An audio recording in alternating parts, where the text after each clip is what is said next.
Good morning बच्चों, लक्ष्य के ऑनलाइन प्लेटफॉर्म पे आपका स्वागत है। हम लोग आज शुरू करेंगे मैनेजमेंट का जो आपका सब्जेक्ट है 6th सेमेस्टर में, उसका हम लोग सेकेंड यूनिट आज शुरू करेंगे। ठीक है, सेकेंड यूनिट का नाम है मैनेजमेंट प्रोसेस। मतलब इसमें हमको समझना है कि मैनेजमेंट क्या होता है, मैनेजमेंट कैसे कैसे बीतते टाइम के साथ मैनेजमेंट कैसे हमारा इवॉल्व किया, ये हम लोगों को आज समझना है। ठीक है, अब देखिए, सबसे पहले हम लोग समझने की कोशिश करते हैं कि व्हाट इज मैनेजमेंट। मैनेजमेंट आखिर है क्या?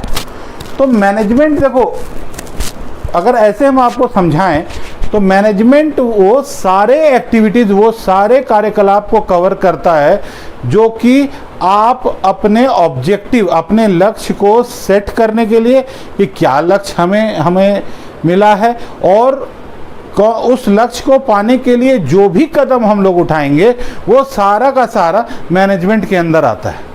Therefore, इसीलिए हम लोग इसको डिफाइन करते हैं, it is defined as a process which include all the activities starting from the setting up of objective. मतलब अपने ऑब्जेक्टिव को निर्धारित करना, अपने लक्ष्य को निर्धारित करना, and taking steps to achieve those objectives. और उस ऑब्जेक्टिव को प्राप्त करने के लिए जो भी कदम हमें उठाना पड़ेगा वो सारा आ जाता है किसके अंदर? वो सारा आ जाता है मैनेजमेंट के अंदर। देखो, ये जो डेफिनेशन है मैनेजमेंट का, ये एक जनरल डेफिनेशन है जो हर जगह लागू होता है, लेकिन बीइंग इंजीनियर्स हम लोग को इंजीनियरिंग के परिप्रेक्ष्य में समझाना पड़ेगा कि मैनेजमेंट क्या होता है। तो इसीलिए हम लोग दूसरे डेफिनेशन पे आते हैं। दूसरा डेफिनेशन क्या बोलता है बाबू, थोड़ा सा ध्यान से समझना। Management process includes all the functions that transform resources such as man, material, money, machine, method, etc. into products and services to fulfill the customer demands। ये तो मैंने पढ़ दिया, लेकिन इसका मतलब क्या निकला? इसका मतलब ये निकला कि किसी भी इंजीनियर के लिए मैनेजमेंट क्या है। मैनेजमेंट, किसी भी इंजीनियर के लिए मैनेजमेंट एक प्रोसेस है जिसके तहत वो क्या करता है, उसके पास जो भी संसाधन है, संसाधन में क्या हो सकता है, जैसे मैन पावर, आदमी चाहिए काम करने के लिए, पैसा इन्वेस्ट करना पड़ता है, मशीन चाहिए, रॉ मटेरियल कच्चा माल चाहिए। ये सारी चीज़ों को यूज करके हमको क्या करना है? ट्रांसफॉर्म करना है रिसोर्स को, ट्रांसफॉर्म करना है किसी रॉ मटेरियल को। क्यों? ताकि उसकी मदद से हम कोई प्रोडक्ट या कोई सेवा दे पाएं। किसको? कस्टमर को। एक बार फिर से समझा रहे हैं, ध्यान से सुनो। एक इंजीनियर के लिए मैनेजमेंट प्रोसेस क्या है? मैनेजमेंट प्रोसेस इंक्लूड्स, मतलब मैनेजमेंट प्रोसेस क्या करता है, जितने भी हमें कार्य करने पड़े, किस लिए? रिसोर्सेज जैसे कि man, material, money, machine, method, इन सब को ट्रांसफॉर्म का मतलब होता है बदलना।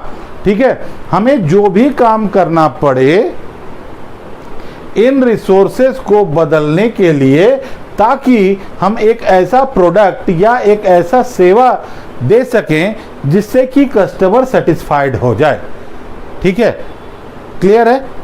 ये है हमारा मैनेजमेंट। अब समझो कि इवोल्यूशन ऑफ मैनेजमेंट, मतलब मैनेजमेंट का कैसे डेवलपमेंट हुआ, कैसे कैसे मैनेजमेंट ग्रो किया, शुरू में कैसा था, आज के परिवेश में कैसा है। तो इसको समझने के लिए हम लोग पूरे हिस्ट्री ऑफ मैनेजमेंट, मतलब मैनेजमेंट कैसे कैसे डेवलप हुआ, इसको समझने के लिए हमको क्या करना पड़ता है बाबू? हम लोग पूरे डेवलपमेंट ऑफ मैनेजमेंट को 4 फेज में पढ़ते हैं। हम लोग मैनेजमेंट को डेवलपमेंट को समझने के लिए, या इवोल्यूशन को, मतलब कैसे कैसे विकसित हुआ मैनेजमेंट, वैसे उसको समझने के लिए हम लोग उसको 4 फेजेस में पढ़ते हैं। पहला फेज है प्री साइंटिफिक थ्योरी, दूसरा क्लासिकल थ्योरी, तीसरा बिहेवियरियल थ्योरी और चौथा मॉडर्न मैनेजमेंट थ्योरी। तो हम क्या बोले आपको, इवोल्यूशन ऑफ मैनेजमेंट को, यानी कि मैनेजमेंट कैसे कैसे डेवलप हुआ, ये समझने के लिए हम मैनेजमेंट को 4 फेजेस में या 4 थ्योरी की मदद से समझते हैं। पहला कौन सा है, प्री साइंटिफिक थ्योरी, दूसरा क्लासिकल थ्योरी, तीसरा बिहेवियरल थ्योरी और चौथा मॉडर्न मैनेजमेंट थ्योरी। ठीक है, अब देखना, ध्यान से समझो इस चीज को, एक एक करके हम लोग सभी मैनेजमेंट थ्योरीज को समझने की कोशिश करेंगे। ठीक है, चलो पहला हम लोग देखते हैं। पहला कौन सा था बाबू, पहला था pre scientific theory. Pre scientific theory का मतलब क्या होता है, ये सबसे पहला, सबसे इनिशियल स्टेज ऑफ मैनेजमेंट है, सबसे इनिशियल स्टेज ऑफ मैनेजमेंट है। इसमें क्या होता था कि जो भी थ्योरी हम लोग इस्तेमाल करते थे, जो भी लॉजिक हम लोग लगाते थे, जो भी प्रयास हम लोग करते थे, वो सिर्फ एक पर्टिकुलर ऑर्गेनाइजेशन के लिए होता था। मतलब एक व्यक्ति ने अपने ऑर्गेनाइजेशन के लिए एक मैनेजमेंट थ्योरी बनाया, एक मैनेजमेंट का थ्योरी बनाया, एक मैनेजमेंट का सिद्धांत बनाया और उस थ्योरी को क्या किया, उसने अपने प्लांट में या अपने ऑर्गेनाइजेशन में अप्लाई कर दिया। अब सवाल ये उठता है कि ये सिर्फ उसका जो थ्योरी था वो सिर्फ उसी प्लांट में लागू होगा, किसी दूसरे प्लांट में वो लागू नहीं किया जा सकेगा। ठीक है, इसीलिए ये बात बोला गया है, these theories solve the problems of specific organisation, यानी कि ये इन थ्योरीज, प्री साइंटिफिक थ्योरी की मदद से वैसे प्रॉब्लम को सॉल्व किया जा सकता था जो कि सिर्फ किसी एक पर्टिकुलर ऑर्गेनाइजेशन में है। मतलब जनरल थ्योरी नहीं था, ये जनरल आइडियाज नहीं दिया हुआ था प्रॉब्लम को सॉल्व करने का, इसने क्या किया था, किसी एक पर्टिकुलर ऑर्गेनाइजेशन के लिए दिया था। ये बहुत इंपॉर्टेंट है, इसीलिए they were not used world wide, इसीलिए दुनिया भर में ये थ्योरीज का इस्तेमाल नहीं हुआ। क्यों? क्योंकि जो एक जगह लागू हो सकता है वो दूसरी जगह लागू नहीं हो सकता है, इसीलिए अब हर जगह चूंकि लागू नहीं हो पाएगा, इसीलिए हम क्या बोलेंगे कि ये थ्योरी वर्ल्ड वाइड नहीं था। बहुत ज़्यादा मतलब फेमस भी नहीं हुआ ये सब थ्योरी, लेकिन शुरुआत में कुछ लोग थे जो अच्छा काम कर रहे थे, इन्होंने ही मैनेजमेंट थ्योरी का नींव डाला। वो लोग थे James Montgomery, Charles Babbage, Robert Owen, Charles Dupin etcetera. ये कुछ लोग थे जिन्होंने शुरुआती दौर में से मैनेजमेंट पे काम किया, मैनेजमेंट का थ्योरी विकसित करने के लिए काम किया। ठीक है, गुड। अब इसके बाद दूसरा कौन सा था बच्चों, दूसरा था क्लासिकल थ्योरी। क्लासिकल थ्योरी से थोड़ा थोड़ा मैनेजमेंट का फैलाव होने लगा, थ्योरी ऑफ मैनेजमेंट का फैलाव होने लगा।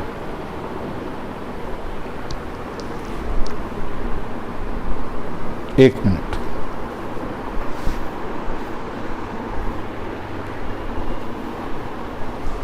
देखो थोड़ा सा यहाँ पे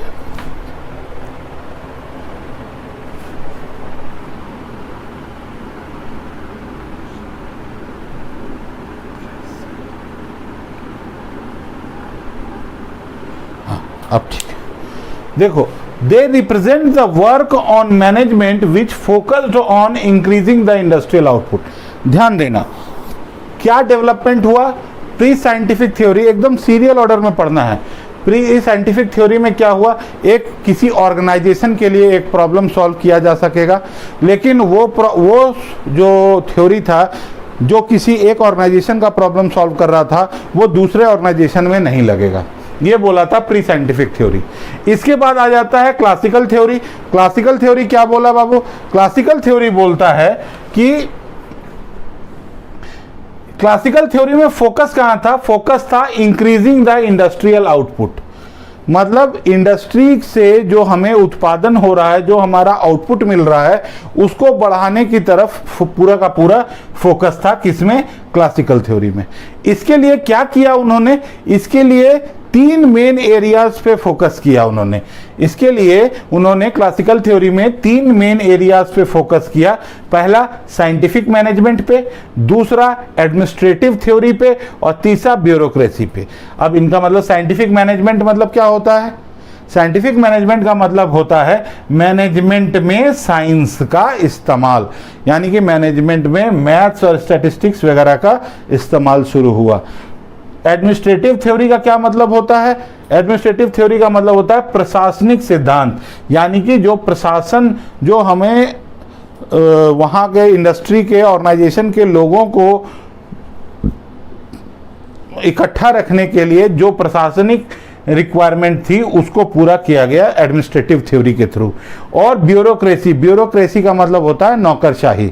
नौकरशाही मतलब इनको कंट्रोल करने के लिए, लोगों को कंट्रोल करने के लिए जो हमने नौकरशाह अपॉइंट किए, उससे रिलेटेड थ्योरी। ठीक है, बात समझ रहे हैं आप लोग? तो इसका मतलब क्या हुआ बाबू कि 3 मेजर एरियाज में फोकस था, साइंटिफिक मैनेजमेंट, एडमिनिस्ट्रेटिव थ्योरी और ब्यूरोक्रेसी। अब देखना, बहुत ध्यान से समझने की कोशिश करना, इन्हीं 3 एरियाज में 3 इंपॉर्टेंट थ्योरीज दिए गए। क्लासिकल थ्योरी के तहत इन्हीं 3 इंपॉर्टेंट वर्किंग एरियाज में 3 इंपॉर्टेंट थ्योरी दिया गया। पहला टेलर साइंटिफिक मैनेजमेंट थ्योरी, दूसरा फेयोल्स एडमिनिस्ट्रेटिव थ्योरी और तीसरा वेबर्स थ्योरी। अब यहां से देख के तुम इसको मैच कर सकते हो। साइंटिफिक मैनेजमेंट एरिया में काम करना था, उसके लिए कौन सा थ्योरी आया? Taylor scientific management theory. Administrative theory के एरिया में काम करना था, कौन सा आया? Fayol's administrative theory. और ब्यूरोक्रेसी के लिए काम करना था तो ब्यूरोक्रेसी में कौन सा आया? Weber's theory. अब हम लोग क्या करेंगे? अब हम लोग इन थ्योरीज को थोड़ा सा डिटेल में पढ़ेंगे कि इन थ्योरी, ये जो 3 थ्योरी है, इन थ्योरीज के बेसिस पे हम कैसे इन एरियाज को डेवलप कर पाए। फिर से बोल रहा हूं मैं, हम लोग क्या करेंगे? ये जो 3 थ्योरी है इसको डिटेल में पढ़ेंगे, ये जानने के लिए कि इन तीनों थ्योरी के मदद से कैसे जो 3 मेन एरिया थे क्लासिकल थ्योरी के, उसको कैसे विकसित किया गया। ठीक है, तो एक एक करके हम लोग शुरू करते हैं बाबू। ठीक है, चलो, पहला क्या है?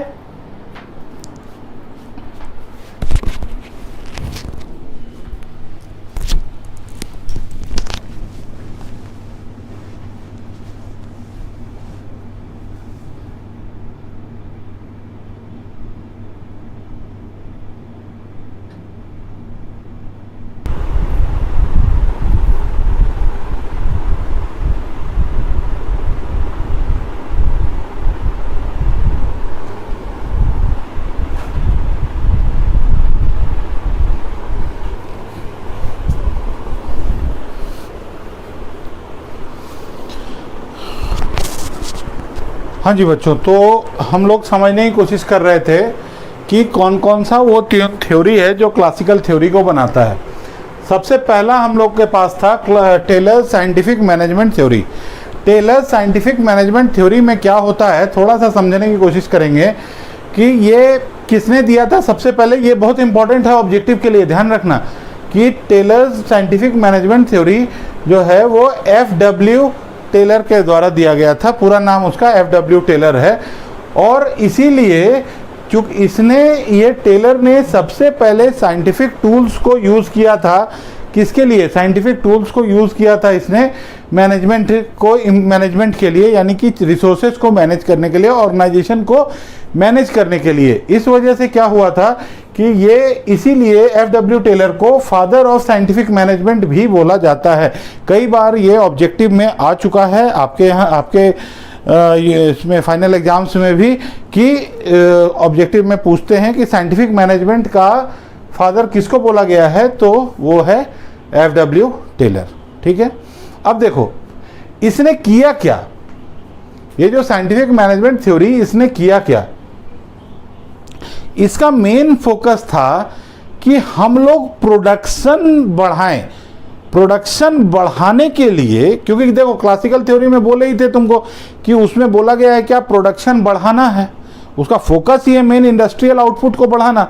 लेकिन इसने क्या तरीका अपनाया टेलर साइंटिफिक मैनेजमेंट थ्योरी के थ्रू, टेलर ने, कि उसने बोला कि अगर हमको आउटपुट बढ़ाना है तो हमको क्या करना पड़ेगा, हम लोग को reducing the wastage of man and material करना पड़ेगा। यानी कि जो मैन आवर्स, यानी कि आदमी, अगर कोई वर्कर खाली बैठा है, ठीक है, या फिर कहीं पे मटेरियल की बर्बादी हो रही है, तो मटेरियल की बर्बादी और आदमी को खाली, मतलब जो वर्कर है हमारा वो खाली ना बैठे, इन दो चीज़ों पे ध्यान देना है। क्योंकि अगर वर्कर खाली बैठेगा तो टाइम का वेस्टेज होगा, और मटेरियल अगर बर्बाद हो रहा है तो भी हमारा आउटपुट घटेगा। इससे बोला क्या उसने कि ये दोनों चीज़ों को अगर हम घटा दें, यानी कि आदमी जो वर्कर है वहाँ पे वो टाइम बर्बाद नहीं करे, और अगर मटेरियल जो हमारा वेस्ट ना जाए, तो जितना रेट ऑफ प्रोडक्शन हो रहा है हमारा, उसमें ही हम लोग प्रोडक्शन को बढ़ा सकते हैं। क्योंकि वेस्टेज की वजह से या ख़राब मटेरियल या बनने की मटेरियल ख़राब हो जाने की वजह से हमारा कोई रिजेक्शन नहीं होगा, सभी गुड क्वालिटी प्रोडक्ट होगा। इसी वजह से हम लोग का आउटपुट बढ़ जाएगा। इस काम को करने के लिए इसने तरीका अपनाया कि मैन और मटेरियल का वेस्टेज रोकना, यानी कि मैन टाइम ख़राब नहीं करे, यानी कि जो वर्कर है वो टाइम बर्बाद नहीं करे, या मटेरियल वेस्ट ना हो, या मटेरियल सही काम के लिए सही जगह पे पहुंच जाए बिना समय गंवाए हुए। उसके लिए इसने क्या किया था, टेलर ने, इसने एक स्टडी किया था, उसको हम लोग बोलते हैं time and motion study. Time and motion study में क्या हुआ था बाबू, टाइम एंड मोशन स्टडी में क्या हुआ था, समझना बात को। टाइम एंड मोशन स्टडी में उसने क्या किया था कि किसी भी काम को करने का बेस्ट तरीका और कम से कम समय दोनों कैलकुलेट किया था उसने। इस टाइम एंड मोशन स्टडी के मदद से उसने क्या किया था, किसी भी काम को करने का बेस्ट तरीका और कम से कम समय, ये दोनों उसने कैलकुलेट कर लिया था। अब किसी भी काम को करने का अगर कम से कम समय हमें होगा, और अगर मोशन जो मटेरियल है हमारा वो कम बर्बाद होगा, क्योंकि वो बेस्ट तरीका भी हमने ढूंढ लिया है काम को करने का। तो ये दोनों चीज़ें अगर हम ढूंढ लेते हैं टाइम एंड मोशन स्टडी के मदद से कि कम से कम समय लगे और बेस्ट मेथड हो, या बेस्ट मेथड होने का मतलब क्या है, मटेरियल की बर्बादी कम हो, तो उस केस में हम लोग हमेशा wastage of man and material को रोक सकते हैं। ठीक है। अब इसके बाद क्या किया इसने, इसने एक और स्कीम दिया था, ध्यान देना इसको। इसने बोला था, इसने एक इंट्रोड्यूस किया एक नया सिस्टम जिसको बोलते हैं differential wage rate system. Differential wage rate system का मतलब ये हुआ कि हर एक व्यक्ति को बराबर पैसा नहीं मिलेगा, जो जितना काम करेगा उसको उतना पैसा मिलेगा। और ये चीज़ को इसने लागू किया प्रोडक्शन वर्कर्स पे। प्रोडक्शन वर्कर्स मतलब देखो, इंडस्ट्री में कई तरह के वर्कर्स होते हैं, कुछ प्रोडक्शन को हेल्प करते हैं और कुछ एक्चुअली प्लांट में खड़े होकर मशीन को ऑपरेट करके प्रोडक्शन करते हैं। तो टेलर का कहना था कि जो प्लांट में खड़े होके एक्चुअली प्रोडक्शन करते हैं, यानी कि जो ऑपरेटर्स होते हैं, वो लोग हमारे एक्चुअल वो लोग बहुत इम्पॉर्टेंट हैं, और इसीलिए उनके लिए इसने एक नया वेज सिस्टम लाया जिसको कि बोला डिफरेंशियल वेज रेट सिस्टम। जिसके तहत क्या था, जिसके तहत था कि आप जितना काम करेंगे आपको उसी हिसाब से पैसे मिलेंगे। ठीक है। तो ये तो था बच्चों टेलर साइंटिफिक मैनेजमेंट थ्योरी। इसके बाद अब हम लोग आते हैं थोड़ा सा हेनरी फेयोल पे theory, Fayol administrative theory. Fayol का पूरा नाम था हेनरी फेयोल। हेनरी फेयोल ने क्या किया था, हेनरी फेयोल ने एक एडमिनिस्ट्रेटिव थ्योरी दी। उसने ये बोला कि किसी भी ऑर्गेनाइजेशन को अगर मैनेज करना है, किसी भी ऑर्गेनाइजेशन को अगर मैनेज करना है हमें, तो उस ऑर्गेनाइजेशन को मैनेज करने के लिए हमें पूरे ऑर्गेनाइजेशन को एक कंप्लीट एकीकृत करके देखना पड़ेगा। इन अलग अलग टुकड़ों में देखने की ज़रूरत नहीं है कि ये एक प्लांट है, ये दूसरा प्लांट है, ये तीसरा प्लांट है, ऐसे देखने की जरूरत नहीं है। वो सभी प्लांट्स मिला के एक ऑर्गेनाइजेशन है। पहली बात तो इसने ये बोली थी। इसीलिए Henry Fayol focused on managing the organisation as a whole instead of only in parts. अब इसने, लेकिन ऐसा नहीं है कि इसने डिवाइड नहीं किया, इसने डिवाइड किया, लेकिन डिवाइड करने का तरीका इसका अलग था। Fayol classified the activities of business, ये पूरे ऑर्गेनाइजेशन को बिजनेस के आधार पे क्लासिफाई किया, मतलब technical, commercial, financial, security etcetera. मतलब इसने प्लांट वाइज क्लासिफिकेशन नहीं किया। इसके पहले क्या होता था कि एक हर प्लांट के लिए एक मैनेजमेंट थ्योरी अपनाई जाती थी, इसने क्या बोला कि नहीं, हर प्लांट के लिए मैनेजमेंट थ्योरी अपनाने की ज़रूरत नहीं है, हम लोग पूरे ऑर्गेनाइजेशन के लिए एक मैनेजमेंट थ्योरी अपनाएंगे और उस मैनेजमेंट थ्योरी को फिर हम क्लासीफाई करेंगे अलग अलग पार्ट्स में, और वो अलग अलग पार्ट्स जो होगा वो on the basis of area of specialisation होगा। मतलब टेक्निकल, तो अगर कोई प्लांट है, मान लो कोई ऑर्गेनाइजेशन के 4 प्लांट है, तो चारों प्लांट के टेक्निकल एस्पेक्ट को इस टेक्निकल हेड के अंदर देखा जाएगा, चारों प्लांट के कमर्शियल प्रॉब्लम को कमर्शियल हेड के अंदर देखा जाएगा, चारों प्लांट के फाइनेंशियल प्रॉब्लम को फाइनेंशियल हेड के अंदर देखा जाएगा। मतलब अलग अलग प्लांट सेपरेट यूनिट नहीं रहेगा, हर प्लांट पे सेंटर का कंट्रोल रहेगा, हेडक्वार्टर का कंट्रोल रहेगा, और जो काम देखा जाएगा, काम को मैनेज किया जाएगा, वो on the basis of area of specialisation होगा, ना कि प्लांट के बेसिस पे। ठीक है। इसके आगे इसने फेयोल ने एक और बात बोली थी। फेयोल ने बोला था क्या कि चूंकि हमको यहाँ पर अलग अलग एरिया ऑफ स्पेशलाइजेशन के हिसाब से मैनेज करना है, इसीलिए देखो यहाँ से, इसीलिए उसने, अब मैनेज कौन करेगा, जाहिर सी बात है मैनेजर करेगा मैनेज। तो मैंने इसीलिए बोला था कि Fayol classified the function of manager, manager का फंक्शन को भी उसने डिफाइन कर दिया कि इन एरियाज में जो मैनेजर होंगे उनके क्या कार्य होंगे। उसने बोला कि मैनेजमेंट का जो मैनेजर्स जो होंगे उनका काम मेनली कैसे होगा, उनका काम होगा प्लान बनाना, उनका काम होगा ऑर्गेनाइज करना मतलब प्लान को एग्जीक्यूट करना, प्लान को इम्प्लीमेंट करना, लागू करना। उसके बाद कमांडिंग, यानी कि अलग अलग जो उसके अंदर लोग काम करते हैं, उसके नीचे जो लोग काम करते हैं उनको ऑर्डर देना, कमांड करना मतलब ऑर्डर देना। कोऑर्डिनेटिंग, उनके बीच में समन्वय स्थापित करना, उस कंट्रोलिंग का मतलब क्या है कि सारा काम एज पर प्लान चल रहा है कि नहीं। अगर एज पर प्लान नहीं चल रहा है तो बीच में सुधार की जरूरत है, तो वो सुधार करना, उसी को हम लोग बोलते हैं कंट्रोलिंग। ठीक है। एंड मोटिवेटिंग, बहुत इंपॉर्टेंट। मोटिवेटिंग मतलब क्या है कि आपको जो आपके अंदर, आपके हाथ के नीचे या फिर आपके सबऑर्डिनेट जो है, आपके अधीनस्थ कर्मचारी जो हैं, उनको मोटिवेट करना, उनको प्रोत्साहित करना भी मैनेजर का काम है। ठीक है, बात समझ में आई। चलो अब हम लोग देखते हैं वेबर्स थ्योरी। वेबर्स थ्योरी किसके लिए था? ब्यूरोक्रेसी यानी कि नौकरशाही के लिए। वेबर्स थ्योरी में क्या किया गया है? वेबर्स थ्योरी में सभी जो काम आपने अभी तक देखा था, चाहे वो साइंटिफिक मैनेजमेंट हो या फिर फेयोल्स एडमिनिस्ट्रेटिव थ्योरी हो, इन दोनों मैनेजमेंट के काम को ही वेबर ने क्या किया, एक लीगल सेटअप में बांध दिया। लीगल सेटअप मतलब एक वैधानिक, एक विधि सम्मत एक सेटअप बनाया, जिसमें कि एक रूल्स रेगुलेशंस के हिसाब से इन्हीं सब कार्यों को करने के लिए एक सेटअप बनाया इसने। ठीक है।